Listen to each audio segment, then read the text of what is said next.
Topic discuss करेंगे जिसका नाम है water treatment for dialysis. Water treatment जानने से पहले डायलिसिस के बारे में जानना जरूरी है। डायलिसिस क्या होता है? डायलिसिस एक तरह का ट्रीटमेंट है जब पेशेंट का किडनी प्रॉपरली फंक्शन परफॉर्म नहीं करता है। ऐसी कंडीशन में क्या होता है कि आर्टिफिशियल किडनी का इस्तेमाल किया जा रहा है, और उस आर्टिफिशियल किडनी का मेन काम क्या होता है? जैसे किडनी रोल प्ले करता है बॉडी से मेटाबॉलिक वेस्ट है, एक्सेसिव वाटर है, यूरिया है, यूरिक एसिड है, इन सबको रिमूव करने का काम कौन करता है? ड्रग्स है, किडनी काम करता है। तो वो किडनी प्रॉपरली फंक्शन नहीं कर पाता। ऐसी कंडीशन में ये काम कौन करेगा? आर्टिफिशियल किडनी करेगा, जिसको अपन डायलिसिस मशीन बोलते हैं या आर्टिफिशियल किडनी बोलते हैं या फिर इसको डायलाइजर बोलते हैं। वो काम करता है डायलिसिस। अब इस डायलिसिस के मेन प्रिंसिपल्स की बात करते तो ऑस्मोसिस है, फिल्ट्रेशन है, ये सारे के सारे इन प्रिंसिपल पे काम करता है डायलिसिस मशीन। लेकिन यहाँ पर है वाटर ट्रीटमेंट, कि जैसे घर में पीने का पानी अपन इस्तेमाल करते हैं, आरओ का वाटर इस्तेमाल करते हैं, सेम उसी तरीके से जो डायलिसिस मशीन होता है या डायलाइजर होता है उसमें भी पानी का इस्तेमाल किया जा रहा है। वो पानी जो है वो घरेलू पानी नहीं हो सकता, डोमेस्टिक वाटर नहीं हो सकता, उसको स्पेशलाइज उसको ट्रीट किया जा रहा है। उसमें मैक्सिमम जैसे आरओ के वाटर में क्या होता है? मिनरल्स प्रेजेंट होते हैं। लेकिन जो वाटर डायलिसिस ट्रीटमेंट के लिए काम में लिया जा रहा है, जो वाटर डायलिसिस ट्रीटमेंट के लिए काम में लिया जा रहा है, उसको सारे के सारे जो आयंस है उसमें से क्या कर दिया जाता है? रिमूव कर दिया जाता है। और उसके बाद उसमें क्या किया जा रहा है? डायलिसिस जो वाटर है उसका इस्तेमाल किया जा रहा है। तो इसी जो वाटर है, जो रॉ वाटर है या फिर डोमेस्टिक जो वाटर है, उसमें से जो कंटामिनेटेड बैक्टीरिया है, टॉक्सिन्स हैं, उसमें से आयंस हैं, उसके जो क्लोरीन है या फिर और भी सारे जो हार्मफुल सब्सटेंसेस हैं, उनको रिमूव करके जो वाटर यूज किया जा रहा है किसके लिए? डायलिसिस के लिए। उसको अपन बोलते हैं, ये जो पूरा मैकेनिज्म है उसको बोलते हैं वाटर ट्रीटमेंट फॉर डायलिसिस। ये पूरा का पूरा एक प्रोसेस के थ्रू होता है जिसमें इस वाटर का यूज किया जा रहा है डायलिसिस के लिए। अब इसके कुछ मेथड्स है, इसके कुछ प्रिंसिपल्स हैं जिसके द्वारा इस वाटर को तैयार किया जा रहा है, और उसके बाद में डायलिसिस में इस पानी का क्या किया जाएगा? यूज किया जाएगा। तो ये क्या मैकेनिज्म, इसको शॉर्ट में अपन एक बार थोड़ा सा समझते हैं, फिर इसके बाद में इसके सारे क्वेश्चन अपन क्या करेंगे? डिस्कस करेंगे। तो वाटर ट्रीटमेंट क्या है? मैंने बोला कि डायलिसिस में जो वाटर इस्तेमाल किया जा रहा है वो आरओ की तरह सिंपल वाटर नहीं है, ये बहुत ज्यादा फिल्टर्ड वाटर होता है। इसी के बाद में इसका यूज किया जा रहा है। जैसे भी एग्जांपल बोलूं कि यहां पर एक डायग्राम में लेते हैं, that is cold raw water, that is cold raw water. ये घरेलू पानी पर मान सकते हैं रॉ वाटर, इसको अपन ने क्या बोल दिया? That is cold raw water. अब इस रॉ वाटर को क्या किया जा रहा है? सबसे पहले एक फिल्टर के थ्रू गुजारा जाएगा। सबसे पहले एक फिल्टर के थ्रू इसको क्या किया जाएगा? गुजारा जाएगा। ये एक फिल्टर के थ्रू क्या होगा? जाएगा। और ये जो फिल्टर है, इस फिल्टर का काम क्या है? बहुत इंपॉर्टेंट, ध्यान से सुनना, पूरा टॉपिक क्लियर हो जाएगा कि वाटर ट्रीटमेंट क्या है, कि डायलिसिस में जो पानी का इस्तेमाल किया जा रहा है उसको किस तरीके से फिल्टर किया जा रहा है। ये रॉ वाटर ले लिया, घरेलू वाटर ले लिया, इसको बोलते हैं that is cold sand filter. इसको क्या बोलते हैं? That is cold sand filter. इसका दूसरा नाम और एक मल्टीमीडिया फिल्टर, इसको बोलते हैं मल्टीमीडिया फिल्टर। मल्टीमीडिया फिल्टर इसको बोला गया, या फिर इसको बोलते हैं सेडिमेंट फिल्टर। इसके तीन नाम है, या फिर इसको बोलते हैं सेडिमेंट फिल्टर। इसको क्या बोल दिया? Sediment filter. ये जो फर्स्ट है जिसको बोल दिया गया, यहां से पानी जो कहां पर आएगा? सैंड फिल्टर में आएगा, मल्टीमीडिया फिल्टर में आएगा, या फिर किस में आएगा? सेडिमेंट फिल्टर में आएगा। यहां पर पानी आने के बाद में क्या होगा? इसके बाद में ये क्या करता है? सैंड फिल्टर क्या करता है? अबाउट 10 माइक्रोन्स या 10 और इससे ज्यादा बड़े माइक्रोन सबको क्या कर देता है? सबको क्या कर देगा? फिल्टर कर देगा। सबको क्या कर देगा? फिल्टर। तो मैक्सिमम जो इंप्योरिटीज है वो यहां से क्या कर देगा? रिमूव कर देगा। और ये काम कौन कर रहा है? ये काम कर रहा है आपका सैंड फिल्टर या मल्टीमीडिया फिल्टर इसको बोलते हैं, या फिर इसको सेडिमेंट फिल्टर बोलते हैं। यहां से जो फिल्टर्ड वाटर है वो आएगा, दैट इज कोल्ड सेकंड जो पार्ट है इसको बोला गया है कार्बन फिल्टर। इसको क्या बोलते हैं? Carbon filter. ये कार्बन फिल्टर कई बार एक भी यूज किया जा रहा है, कार्बन चेंबर या कार्बन फिल्टर चेंबर इसको बोलते हैं। कार्बन चेंबर है। ये कार्बन फिल्टर क्या होते हैं? ये एक चेंबर यूज किया जा रहा है, दो चेंबर, ये डिपेंड करेगा कितना इंप्योरिटीज वाटर में क्या है प्रेजेंट है। ये एरिया वाइज डिपेंड कर सकता है, ठीक है, वाटर की इंप्योरिटीज पे डिपेंड करेगा। तो फर्स्ट सेडिमेंट फिल्टर आ गया, दूसरा कौन सा हो गया? Carbon filter. इस कार्बन फिल्टर का मेन काम क्या है? ये कार्बन फिल्टर क्या करता है? ये कार्बन फिल्टर करेगा क्लोरीन बहुत इंपॉर्टेंट है और ये बहुत बार एग्जाम में आए हुए। क्लोरीन और क्लोरामाइन, इसको क्या बोलते हैं, क्लोरीन और क्लोरामाइन। इन दोनों को फिल्टर करने का काम कौन करता है, कार्बन चेंबर करता है, कार्बन टैंक करता है, क्योंकि इसमें कार्बन फिल्टर होते हैं। क्योंकि ये दोनों क्या करते हैं, जब डायलाइसिस में इस वाटर का यूज किया, अगर ये परसेंट होता है तो हीमोलाइसिस कोज करते हैं। बहुत इंपॉर्टेंट है, ये दोनों क्या कोज करते हैं, हीमोलाइसिस कोज करते हैं। तो कार्बन फिल्टर या कार्बन चेंबर का काम क्या हो गया, क्लोरीन और क्लोरामाइन को रिमूव करने का काम कौन करेगा, ये कार्बन फिल्टर करेगा। तीसरा जो चेंबर है दैट इज कोल्ड, ये थर्ड एक और टैंक आ गया या एक फिल्टर और आ गया जिसको बोलते हैं वाटर सॉफ्टनर। ये क्या कहलाएगा, वाटर सॉफ्टनर। इसको क्या बोलते हैं, वाटर सॉफ्टनर। बहुत इंपॉर्टेंट लाइन में यहां पर बोल रहा हूं, एक रेजिन के फिल्टर पेपर का यूज किया जाएगा, यहां पर रेजिन फिल्टर पेपर यूज किया जा रहा है और ये क्या करता है, NaCl को ऐड करेगा। क्या करेगा, NaCl, सोडियम क्लोराइड, नमक को क्या किया जा रहा है, इसमें ऐड किया जा रहा है। एक और चेंबर पीछे होता है जिसको NaCl चेंबर बोलते हैं। ये नमक को ऐड करते हैं यहां से और साथ में किसको रिमूव कर रहे हैं, कैल्शियम और मैग्नीशियम। रिमूव किसको किया जा रहा है, कैल्शियम को और मैग्नीशियम को रिमूव किया जा रहा है। तो ये वाटर कैसा हो जाएगा, यहाँ पर सॉफ्ट हो जाएगा, क्योंकि हार्डनेस की जो मेन कारण क्या है वाटर का, वो है कैल्शियम और मैग्नीशियम। तो ध्यान से सुनना, रॉ वाटर का इस्तेमाल किया, ये कहां पर है, सैंड फिल्टर में है, मल्टीमीडिया फिल्टर में है, सेडिमेंट फिल्टर में है। ये 10 माइक्रोन से जितने भी बड़े पार्टिकल्स उन सबको क्या किया, रिमूव कर दिया। इसके बाद में पानी कहां पर गया, कार्बन फिल्टर में गया। कार्बन फिल्टर का मेन काम क्या हो गया, कार्बन फिल्टर क्या करेगा, क्लोरीन और क्लोरामाइन को क्या करता है, रिमूव करता है। और ये दोनों क्या काम करते हैं, ड्यूरिंग डायलिसिस अगर प्रेजेंट होते तो हीमोलाइसिस का काम करते हैं। यहाँ का जो फिल्टर, कार्बन फिल्टर वाटर है, वो कहां पर चला जाएगा, वाटर सॉफ्टनर चेंबर में चला जाएगा। वाटर सॉफ्टनर चेंबर का काम क्या है, ये कैल्शियम और मैग्नीशियम को क्या करता है, रिमूव करता है। और कैल्शियम और मैग्नीशियम को रिमूव करता है क्योंकि वो हार्डनेस के लिए क्या है, रेस्पॉन्सिबल है। और सोडियम क्लोराइड को क्या किया जा रहा है, ऐड किया जा रहा है। अब ये जो सॉफ्ट वाटर है, ये जो सॉफ्ट वाटर है वो कहां पर आ जाएगा, ये कहां पर, सबसे इंपॉर्टेंट लाइन है इस पूरे चैप्टर का, ये कहां पर आ जाएगा, it will come in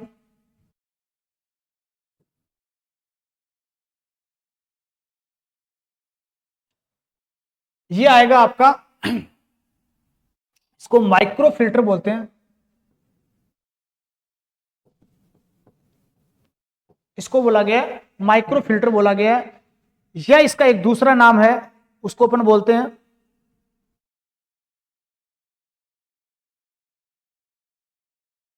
RO membrane. ये कहलाएगी आपकी आरओ मेम्ब्रेन। ये क्या कहलाएगी, आरओ मेम्ब्रेन। तो जो वाटर सॉफ्ट होने के बाद में कहां पर है, आरओ मेम्ब्रेन आ गया या माइक्रो फिल्टर पे आ गया। ये माइक्रो फिल्टर क्या करेगा, ये माइक्रो फिल्टर का काम है, ये एंडोटॉक्सिन, बैक्टीरिया, इसको रिमूव करेगा, एंडोटॉक्सिन और बैक्टीरिया क्या कर देगा, रिमूव कर देगा।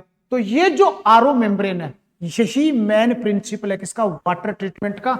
और ये आरओ मेम्ब्रेन क्या करता है, मैं यहां पर इसको एक्सप्लेन कर रहा हूं।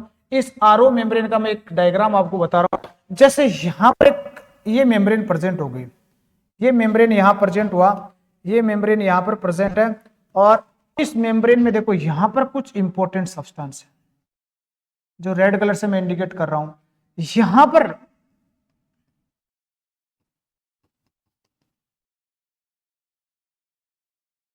तो यहां से हाई प्रेशर के साथ में, हाई प्रेशर के साथ में ये जो सोल्यूट है वो तो इधर ही प्रेजेंट होंगे, लेकिन किसका मूवमेंट होगा, वाटर का मूवमेंट होगा इसके साथ में। इधर सोल्यूट का कंसंट्रेशन कम है, लेकिन यहां पर पानी एक्चुअली में नॉर्मल जो ऑस्मोसिस है उसमें किधर आना चाहिए, हाई सोल्यूट कंसंट्रेशन की तरफ पे आना चाहिए। लेकिन प्रेशर की वजह से ये कहां पर जा रहा है, वापस ये हाई प्रेशर की तरफ से वापस कहां पर जा रहा है, लो सोल्यूट कंसंट्रेशन की तरफ जा रहा है। और इसको क्या बोलते हैं, इसको बोलते हैं रिवर्स ओस्मोसिस। इसको क्या बोलते हैं, रिवर्स ओस्मोसिस। ये बहुत इंपॉर्टेंट है और पूरा जो वाटर ट्रीटमेंट है वो इसी पे आधारित है, किस पे, रिवर्स ओस्मोसिस पे। देखो मैं एक बार इसको फिर से एक्सप्लेन कर रहा हूं आपको कि ओस्मोसिस का सिंपल मीनिंग है, जैसे यहां पर सोल्यूट ज्यादा है और यहां पर पानी ज्यादा है, यहां पर सोल्यूट ज्यादा है, यहां पर पानी ज्यादा है और इस सोल्यूट का कंसंट्रेशन कम है। तो अगर ओस्मोसिस की बात करें तो पानी इधर से इधर की ओर मूव करेगा, लेस सोल्यूट कंसंट्रेशन से लेके हाई सोल्यूट कंसंट्रेशन की तरफ। इसको अपन क्या बोलते हैं, दैट इज कॉल्ड ओस्मोसिस। लेकिन प्रेशर की वजह से ये सारे जो सोल्यूट पार्टिकल्स हैं या यहाँ का जो पानी है, यहाँ का जो पानी है वो किधर मूव करेगा, इस तरफ मूव करेगा, लेस सोल्यूट की तरफ। तो इसको बोलते हैं that is called reverse osmosis. इसको क्या बोलते हैं, रिवर्स ऑस्मोसिस एनीवे ज्यादा इंपॉर्टेंट नहीं है। यहाँ पर अपने लिए इंपॉर्टेंट क्या है कि जैसे वाटर सॉफ्ट हो गया, वाटर सॉफ्ट होने के बाद में कहां पर आया, आरओ या फिल्टर मेम्ब्रेन के पास आया, आरओ भी जो फिल्टर मेम्ब्रेन वहां पर आया। इस फिल्टर मेम्ब्रेन का मेन काम क्या है, ये एंडोटॉक्सिक बैक्टीरिया और जो वेस्ट है उनको रिमूव करने का काम करता है। ये कौन से प्रिंसिपल पर आधारित है, that is based on reverse osmosis. ये किस पे आधारित है, रिवर्स ऑस्मोसिस, जो हाई प्रेशर की वजह से इसको क्रिएट किया जा रहा है। इसके अलावा यहां पर जो इंपोर्टेंट और चेंबर्स हैं इसके लिए, वो आरओ की मेम्ब्रेन के बाद में जो फ्लूइड है वो कहां पर जाएगा, एक हाई प्रेशर पंप यहां पर होता है। इस फिल्टर मेम्ब्रेन से क्या होता है, हाई प्रेशर पंप होगा, फिल्टर मेम्ब्रेन के बाद में हाई प्रेशर पंप होगा। इस हाई प्रेशर पंप से ये गार्ड फिल्टर आएंगे यहाँ पर, इसके बाद में गार्ड फिल्टर है, इसके बाद में गार्ड फिल्टर है, ज्यादा इंपॉर्टेंट नहीं है। और इसके बाद में अल्ट्रा वायलेट रेज है, वो भी लास्ट में कुछ को जो डिसकंटामिनेटेड करने के काम में आते हैं। तो ये थोड़ा ध्यान से सुनो एक बार कि जो वाटर डायलिसिस में इस्तेमाल किया जा रहा है वो किस तरीके से उसको प्रिपेयर किया जा रहा है और बाकी सारे जो वाटर से वो किस तरीके से डिफरेंट है। रॉ वाटर का इस्तेमाल किया गया यहाँ पर। रॉ वाटर कहाँ पर आया, सब पहले चेंबर में है, उस चेंबर को क्या बोला गया, सैंड फिल्टर बोला गया, मल्टीमीडिया फिल्टर या सेडिमेंट फिल्टर बोलते हैं। तो काम क्या है, 10 माइक्रोन से ज्यादा के जितने भी पार्टिकल्स उन सबको क्या कर देता है, फिल्टर कर देता है। अब जो सैंड फिल्टर से फिल्टर हुआ पार्ट है वो कहाँ पर आ जाएगा, कार्बन टैंकर में आएगा, कार्बन चेंबर में आएगा। कार्बन चेंबर का काम क्या हो गया, ये क्लोरीन और क्लोरामाइन को रिमूव करता है, क्योंकि ये हीमोडायलिसिस में क्या कोज कर सकते हैं, हीमोलाइसिस कोज कर सकते हैं। तो ये हो गया कार्बन फिल्टर का काम यहाँ पर। इसके बाद वाटर सॉफ्टनर चेंबर होता है। वाटर सॉफ्टनर चेंबर क्या करता है, NaCl को ऐड करता है रेजिन फिल्टर का यूज करके, और कैल्शियम और मैग्नीशियम को वहां से क्या कर देता है, हटा देता है, ताकि वाटर की हार्डनेस क्या हो जाती है, खत्म हो जाती है। यही दोनों आयंस क्या है, हार्डनेस के लिए रिस्पॉन्सिबल है, और वाटर कैसा हो जाता है, सॉफ्ट हो जाता है। दूसरा क्वेश्चन, इसके बाद में जो सॉफ्ट वाटर वो कहां पर आ जाएगा, आरओ फिल्टर मेम्ब्रेन के पास में आएगा। आरओ फिल्टर मेम्ब्रेन एक स्पेशलाइज्ड मेम्ब्रेन है, इसमें रिवर्स ऑस्मोसिस के थ्रू भी क्या होता है, जो इंप्योरिटीज है जैसे एंडोटॉक्सिन है, बैक्टीरिया, उन सबको क्या कर दिया जाएगा, रिमूव किया जाता है। इसके बाद में हाई प्रेशर पंप का यूज करके, गार्ड फिल्टर इस्तेमाल करके और अल्ट्रावायलेट रेज का इस्तेमाल करके बाकी बचे हुए जो बैक्टीरिया हैं, बाकी जो बचा हुआ वाटर, उसको क्या किया जाएगा, बिल्कुल प्योर बनाया जाएगा। और उसके बाद में किसके लिए यूज किया जाएगा, फॉर द डायलाइसिस। इसी वाटर का इस्तेमाल कहां पर किया जाएगा, डायलाइसिस के लिए। तो इस तरीके से जो वाटर ट्रीटमेंट है, जो वाटर का प्रिपरेशन है, वो मेनली रिवर्स ऑस्मोसिस पे आधारित होता है। जो फिल्ट्रेशन मेम्ब्रेन या फिर आरओ जो फिल्टर मेम्ब्रेन है उसके ऊपर ये डिपेंड करेगा। तो आइए, ये बेसिक था, अभी अपन 1 बाय 1 क्वेश्चन डिस्कस करेंगे। तो क्वेश्चन ध्यान से सुनते रहना, बहुत फास्टली अपन इसको फिनिश करेंगे। Why is water treatment crucial for dialysis, why the water is crucial for dialysis, water treatment for crucial dialysis, क्यों ये डायलिसिस के लिए जल उपचार क्यों महत्वपूर्ण है, क्यों जरूरी है। To remove the taste of water, water के टेस्ट से और प्योरिटी से कोई रिलेशन इसका है नहीं। To remove contaminated that harm the patient. Third है to reduce the cost of dialysis, to increase the efficiency of dialysis machine. तो वाटर का ट्रीटमेंट में आपको पहले बता चुका हूं क्यों किया जा रहा है, क्योंकि जो टॉक्सिन्स होते हैं, जो आयंस होते हैं, वो पेशेंट के लिए क्या हो सकते हैं, हार्मफुल हो सकते हैं, वो हीमोलाइसिस कोज कर सकते हैं। तो इन सब को प्रिवेंट करने के लिए क्या किया जा रहा है, वाटर ट्रीटमेंट किया जा रहा है। तो यहां पर करेक्ट आंसर क्या हो जाएगा, to remove the contaminants that can harm the patient. उन सारे कंटामिनेंट्स को रिमूव किया जा रहा है जो पेशेंट के लिए क्या है, हार्मफुल है। न कि डायलिसिस मशीन की एफिशिएंसी को चेक करने के लिए, डायलिसिस की लागत को कम करने के लिए, या फिर टेस्ट को इंप्रूव करने के लिए, इन तीनों का कोई रोल नहीं है। तो यहाँ पर क्या है, जो इंप्योरिटीज हैं, जो कंटामिनेशन हैं वाटर में, उन सबको रिमूव करने के लिए किसका इंपॉर्टेंट रोल है, वाटर ट्रीटमेंट का। अगला क्वेश्चन क्या है, नेक्स्ट क्वेश्चन है, what is the primary process, what is the primary process used in the dialysis water treatment. कि डायलिसिस के वाटर ट्रीटमेंट के लिए प्राइमरी प्रिंसिपल क्या, मैं बहुत बार और बार बार इस चीज को रिवाइज किया आपको, कि फिल्ट्रेशन, डिस्टिलेशन, रिवर्स ऑस्मोसिस और सेडिमेंटेशन। सेडिमेंट्री भी प्रिंसिपल है इसका। जैसे पहला चेंबर जो होता है वो कौन सा चेंबर, मल्टीमीडिया फिल्टर है, या फिर इसको फिल्टर बोलते हैं या सेडिमेंट फिल्टर बोलते हैं। दूसरा यहाँ पर कार्बन फिल्टर हो गया, ये आपका डिफ्यूजन के थ्रू वाटर सॉफ्टनर हो गया। लेकिन मेन जो प्रिंसिपल है वाटर ट्रीटमेंट के लिए वो है रिवर्स ऑस्मोसिस। एक प्रेशर के साथ में वाटर के जो इंप्योरिटीज उनको क्या किया जाता है, रिमूव किया जा रहा है। इसका एग्जांपल मैं एक बार थोड़ा सा आपको बता दूं कि यहां पर ये सोल्यूट पार्टिकल्स 1 2 3 4 5, और इधर जो सोल्यूट पार्टिकल है 1 2 3 4 5 6 7 8 9 10, ये सोल्यूट पार्टिकल है। और यहाँ वाटर परसेंट है, यहाँ वाटर परसेंट है 3, ये 5 ml हो गया, ये थोड़ा इधर वाटर ज्यादा प्रेजेंट है, इधर वाटर ज्यादा प्रेजेंट है। अब क्या है, इसमें इंप्योरिटीज ज्यादा है, यहाँ इंप्योरिटीज कम है। अब यूजुअली प्रेशर की बात नहीं करते या यूजुअली अपन बात करते हैं ओस्मोसिस की। यूजुअली किसका बात करें अपन, ओस्मोसिस का बात करते हैं। तो ये जो वाटर है वो लेस सोल्यूट कंसंट्रेशन से किधर आएगा, हाई सोल्यूट कंसंट्रेशन की तरफ आएगा। या फिर ऐसे बोल सकते हैं वाटर की खुद की ज्यादा कंसंट्रेशन से खुद की कम कंसंट्रेशन की तरफ आएगा। ये क्या कहलाएगा आपका ओस्मोसिस, जो अपना कहां पर होता है, डायलिसिस मशीन में होता है, डायलाइजर में होता है। लेकिन यहां पर क्या होगा, हाई प्रेशर की तरफ से जैसे प्रेशर यहां पर लगेगा तो ये सारे जो सेडिमेंट है वो इधर रह जाएंगे और पूरा का पूरा वाटर किधर चला जाएगा, इस तरफ चला जाएगा, वाटर का लेवल बढ़ जाएगा। इंप्योरिटीज यहां रहेगा और वाटर, इंप्योरिटीज इधर रहेगा और वाटर उधर चला जाएगा। That is called reverse osmosis. इसको अपन क्या बोलते हैं, रिवर्स ओस्मोसिस। और ये कैसे होता है, under high pressure to low pressure, high pressure से लो प्रेशर की तरफ होता है। तो ये जो मेन प्रिंसिपल है डायलिसिस वाटर ट्रीटमेंट का, वो क्या रहेगा, रिवर्स ओस्मोसिस। क्या रहेगा, रिवर्स ओस्मोसिस। तो करेक्ट आंसर क्या हो जाएगा, रिवर्स ओस्मोसिस। अगला जो क्वेश्चन है third, which contaminants is especially targeted by the use of activated carbon filter in dialysis water treatment। Dialysis जल उपचार में सक्रिय कार्बन फिल्टर द्वारा विशेष रूप से किस प्रदूषक को लक्षित किया जा रहा है या डीएक्टिवेटेड किया जा रहा है, बहुत इंपॉर्टेंट है। पहला ऑप्शन है हैवी मेटल्स, सेकंड है क्लोरीन एंड क्लोरामाइन, थर्ड है बैक्टीरिया और फोर्थ है पार्टिकुलेट मैटर। तो ये जो कणीय पदार्थ है जिनकी साइज 10 से ज्यादा है, वो फर्स्ट जो चेंबर है जो मैंने बताया था, सेडिमेंट चेंबर, मल्टीमीडिया चेंबर, वहां पर फिल्टर हो जाता है। बैक्टीरिया के लिए बैक्टीरियल फिल्टर होते हैं, या फिर जो आरओ मेम्ब्रेन होता है वहां पर फिल्टर होता है। हैवी मेटल्स हैं वो पहले में हो जाएंगे, पूरा का पूरा सेडिमेंट चेंबर में हो जाएंगे। Chlorine and chloramine, chlorine and chloramine mainly किसके द्वारा, बहुत इंपॉर्टेंट, क्लोरीन और क्लोरामाइन किसके द्वारा था, कार्बन फिल्टर के द्वारा। कार्बन फिल्टर के द्वारा क्या होते हैं, chlorine and chloramine carbon filter के द्वारा क्या होते हैं, रिमूव कर दिए जाते हैं। क्योंकि अगर ये ब्लड में प्रेजेंट होते हैं दोनों क्लोरीन और क्लोरामाइन, तो ये क्या कोज करते हैं, हीमोलाइसिस कोज करते हैं। तो ये क्या कोज कर देंगे, इट विल कोज हीमोलाइसिस। तो बहुत इंपॉर्टेंट है कि जो डायलिसिस का जो वाटर ट्रीटमेंट है उसमें कार्बन फिल्टर का काम क्या है, क्लोरीन और क्लोरामाइन को रिमूव करने का काम करते हैं। नेक्स्ट जो है, what is the purpose of deionizer, बहुत इंपॉर्टेंट, नाम से पता चलेगा, deionizer in the dialysis water treatment system. कि डी आयनाइजर का काम क्या है वाटर ट्रीटमेंट सिस्टम में। देखो फर्स्ट ऑप्शन क्या हो गया, remove large particle, option B to remove dissolved salt and ions to disinfect the water, और फोर्थ है to add essential minerals to the water. तो डी आयनाइजर वर्ड मीनिंग पे भी जाएंगे तो अपना आंसर सोल्व हो जाएगा, आयनाइजर। डी आयनाइजर का मीनिंग क्या हो गया, इसका मीनिंग क्या हो गया, सेपरेट करना, सेपरेट करना या रिमूव करना। डी का मीन्स क्या, सेपरेट, रिमूव, ठीक है। और आयंस का मतलब क्या हो गया, आयनाइजर का मतलब क्या होगा, आयंस, और एक मशीन हो गया। सो आयंस को इसमें क्या किया जा रहा है, सेपरेट किया जा रहा है। तो ये भी एक चेंबर, जैसे फर्स्ट चेंबर क्या हो गया, फिल्ट्रेशन हो गया, जिसको मैंने बोला है सैंड फिल्टर बोल गया, कार्बन क्लोरामाइन को, कार्बन फिल्टर क्लोरामाइन को।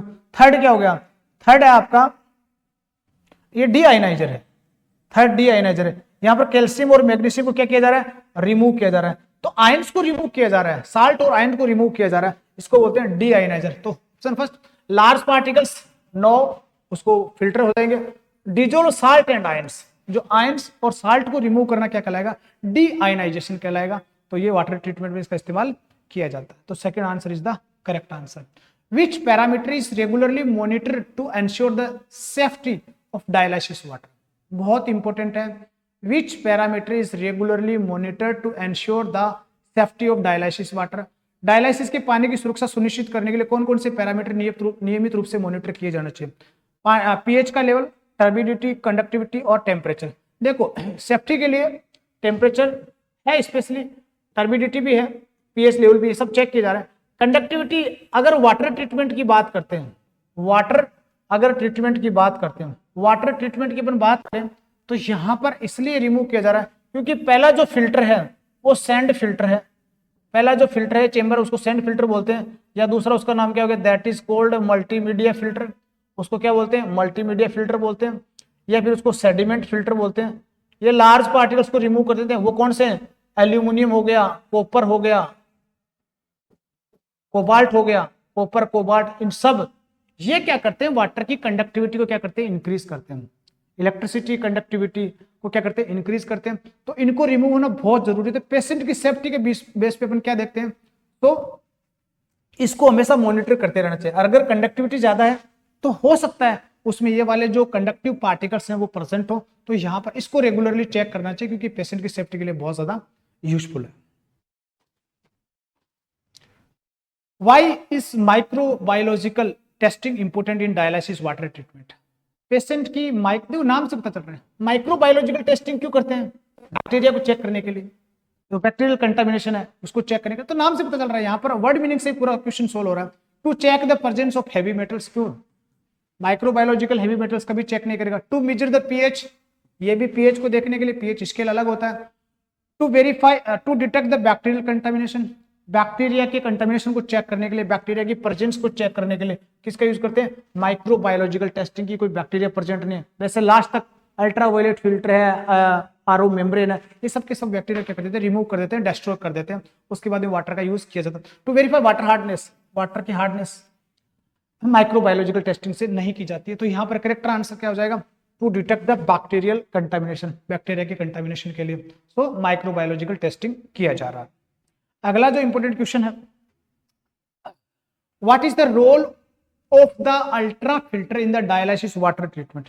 अल्ट्रा फिल्टर वही मैंने बोला, जो आरओ मेम्ब्रेन है वो भी क्या करती है, लास्ट में पार्ट है यहां पर सॉफ्ट वाटर हो गया, इसके बाद में आरओ मेम्ब्रेन जो रिवर्स ऑस्मोसिस पे करती है, काम करती है आरओ की मेम्ब्रेन। अब ये क्या करती है, to remove dissolve gases, no, to remove micro organism and endotoxin, इसको रिमूव करने का काम करती है। जो अल्ट्रा फिल्टर वो क्या करती है, एंडोटॉक्सिन, बहुत इंपॉर्टेंट एग्जाम के पॉइंट ऑफ व्यू से, क्लोरामाइन और इसके अलावा दूसरा इंपॉर्टेंट ये question, to remove micro organism and endotoxin, इसका काम कौन करेगी, जो अल्ट्रा फिल्टर है क्या बोल सकते हैं, आरओ मेम्ब्रेन, इसको क्या बोल दिया गया, आरओ मेम्ब्रेन बोला गया। तो ये काम नहीं करती है। तो अल्ट्रावायलेट का मतलब क्या करते हैं, एंडोटॉक्सिन और बैक्टीरिया क्या करती है, रिमूव करने का काम करती है through the filtration high pressure to low pressure, that is called ultra filter in the dialysis water treatment. Question number 8 है, how often should the water treatment system be monitored in dialysis unit? कि कितना time के बाद में जो water system है उसको monitor किया जाना चाहिए, इसका कोई ड्यूरेशन नहीं है। जब इसको यूज किया जा रहा है डेली, और डेली बेसिस पे ही इसका रख रखाव करना चाहिए, और वाटर ट्रीटमेंट सिस्टम है उसको डेली क्या करते रहना चाहिए, अपडेट करना चाहिए और मॉनिटर करना चाहिए। तो इसका करेक्ट आंसर क्या हो जाएगा, इट विल बी डेली। तो third option C is the correct answer. What is the acceptable level of total chlorine in dialysis? ये तो कोई एक्सप्लेन करने वाला क्वेश्चन नहीं है। Total chlorine in dialysis water after treatment, dialysis होने के बाद में कितना क्लोरीन का लेवल होना चाहिए, इससे कम लेवल हो तभी अपन क्या कर सकते हैं, इस वाटर का इस्तेमाल कर सकते हैं। तो इसका आंसर ये है 0.01 mg पर लीटर के हिसाब से ये करेक्ट आंसर इसका रहेगा। Last, Which of the following is a common cause of water treatment system failure? सबसे ज्यादा जो वाटर ट्रीटमेंट है वो फेल होने का कारण क्या? अभी इससे पीछे वाले क्वेश्चन में मैंने आपको बताया था कि डेली अपडेट होना चाहिए, डेली मॉनिटर होना चाहिए, डेली बेसिस पे उसको मॉनिटर करते रहना चाहिए और रख रखाव करते रहना चाहिए। तो सबसे ज्यादा फेल होने का जो वाटर सिस्टम वो फेल होने का कारण क्या है, ये वाला इनएडिक्वेट मेंटेनेंस एंड मॉनिटरिंग। अगर आपकी रेगुलर मॉनिटरिंग नहीं है तो वही कॉज होता है कि आपका जो सिस्टम है वो क्या हो सकता है, खराब हो सकता है, सिस्टम फेल हो सकता है। तो ये सारे के सारे क्वेश्चन थे अबाउट डायलिसिस ट्रीटमेंट।